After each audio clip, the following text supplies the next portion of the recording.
Well, welcome to the final episode of Yates American J180 restoration. In this episode, we're going to get the cutter head knives installed, and we're going to get the chip breaker and pressure bar adjusted, and the infeed and outfeed rolls adjusted, and some last minute details taken care of. I'm ready to put the blades in the cutter head, and I removed the chip breaker so it'd be easier to work on. These are the knife height adjustment screws, and there are 6 of them. And then there are 9 knife gibs.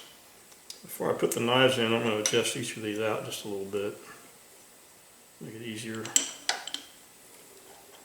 And then here is the knife. This was sharpened at 30-degree angle.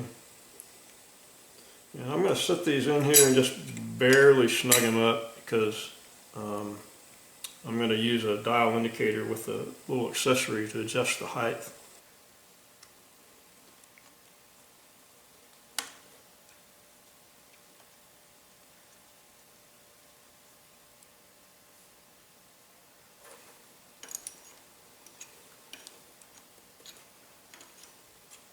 For roughing it in, I'm going to adjust each knife to be about 60 thousandths above on the heel. So that's probably good for starters right there.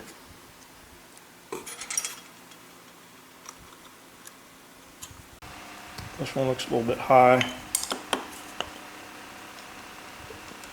Screw in the jack screw a little bit, take it down.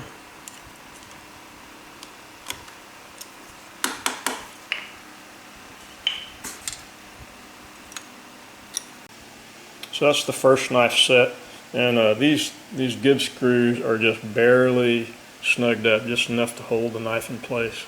So I'll do this on all 3 knives, and then I'll come back with my dial indicator accessory and get them set. I made a dial indicator base very similar to what Robert Vaughn has in his YouTube video on planer tuning. You can search for Robert Vaughn on YouTube and planers, and you'll probably find it. But this consists of a dial indicator sandwiched between a couple of pieces of plywood and a mushroom indicator, mushroom contact below. Now I've adjusted this. I just picked one end of one blade, and I've adjusted it so that when it contacts the dial indicator base, I want it to go to 0 there. And so this one's adjusted good, and I'll do the other end and do this same thing on each of the knives. So here's the other end of that same knife, and it's not quite getting up to 0, so I'm going to back off or raise this jack screw for the knife just a little tiny bit.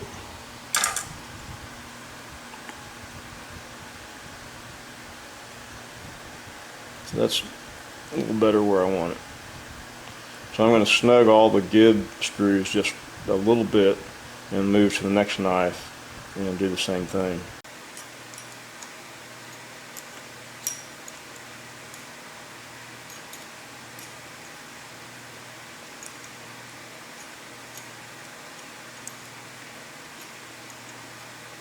So those are all just barely snugged up.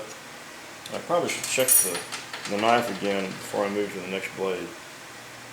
Yeah, so snugging up those gib screws as little as I did, push the blade just enough that it overshoots the 0, but that's okay. If they're all consistent, that's fine.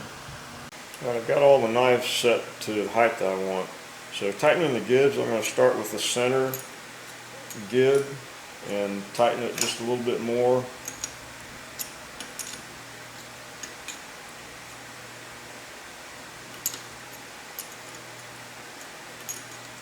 And then I'll move to the outer gibs and tighten them a little bit more.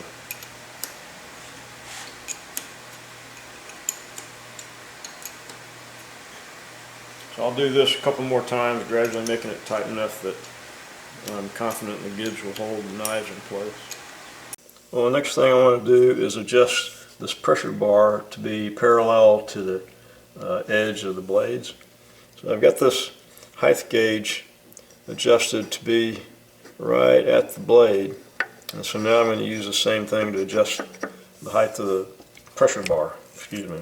So those adjustments are done with this set screw here, and this is a spring tension that holds the pressure bar down.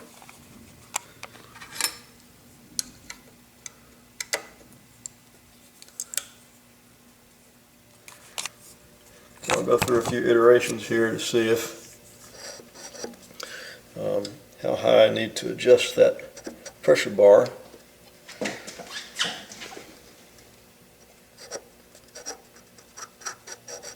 There, it barely goes under. So I'll do the same thing on the other end and get the pressure bar parallel to the cutter head.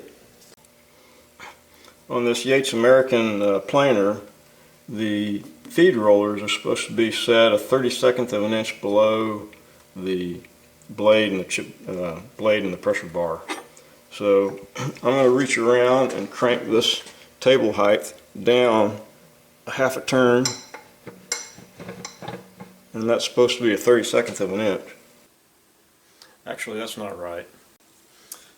A full rotation of the crank is an eighth of an inch. So a quarter rotation would be a 32nd of an inch. I ended up redoing a lot of my adjustments once I figured out my mistake. So now I want to set this roller to be touching this gauge. And that's done with these fasteners right here. So that needs to be lowered. Use the right end of the wrench.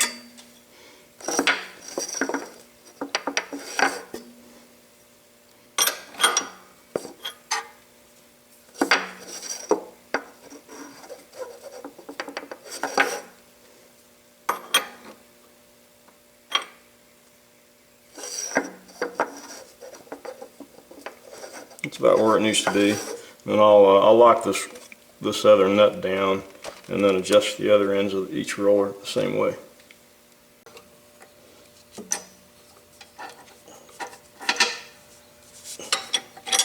That does it for the last roller height adjustment.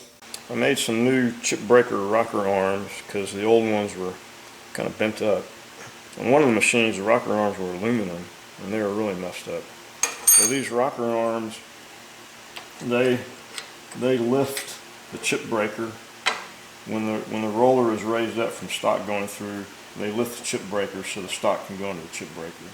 And then this chip breaker will be adjusted down at the bottom to be the same level as the pressure bar and the cutter head.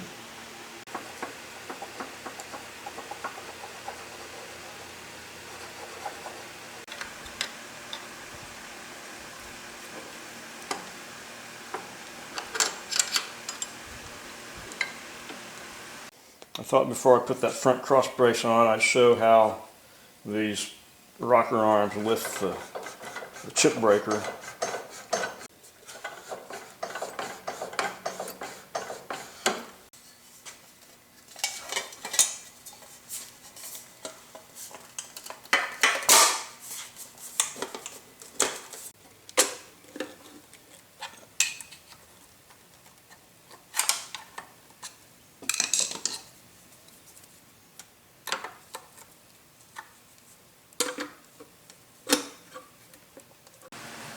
I still have a few things to do, like put the guide bars on the other side of the table here and put the door on. I'm going to go ahead and wax up the table and try running some wood through it here in a little bit.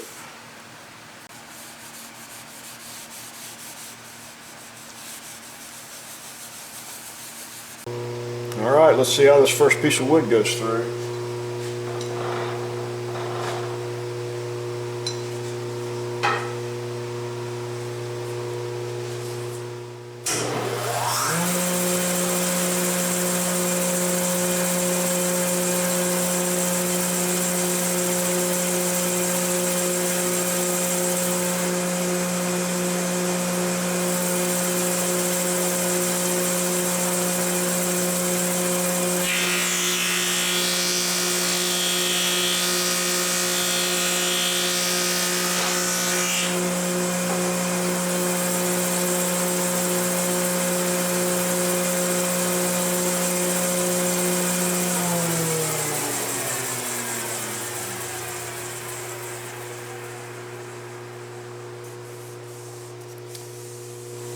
Probably going to be lots more adjustments, but that's actually not too bad. I don't feel any snipe, at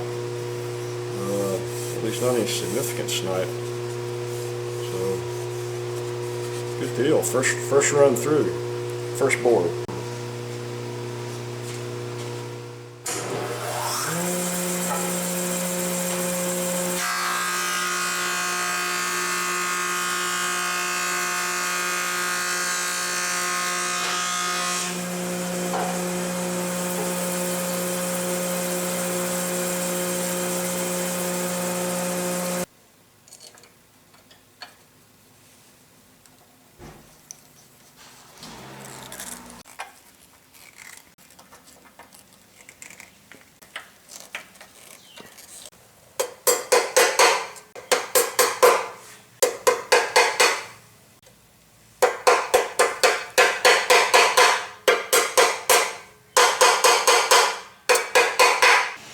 This height scale is pretty deteriorated.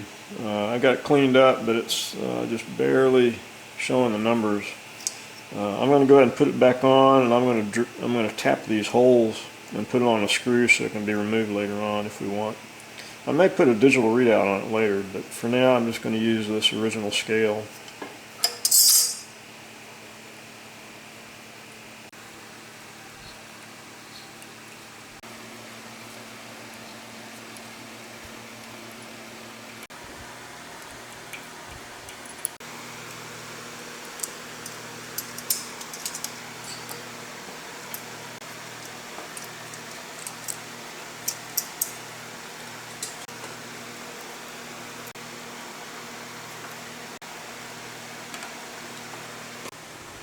Well, unless I've forgotten something, the door is the last thing to go on.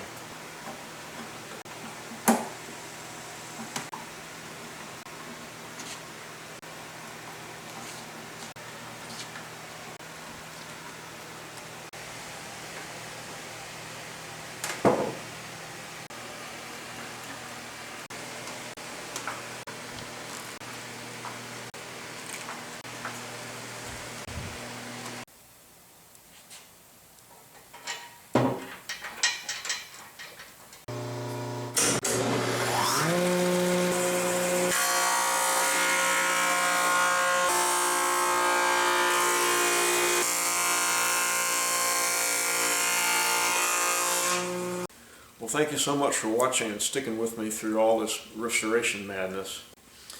So Google Analytics indicates that only 44% of viewers are watching a typical video after 30 seconds, and only about 13% are watching to the very end.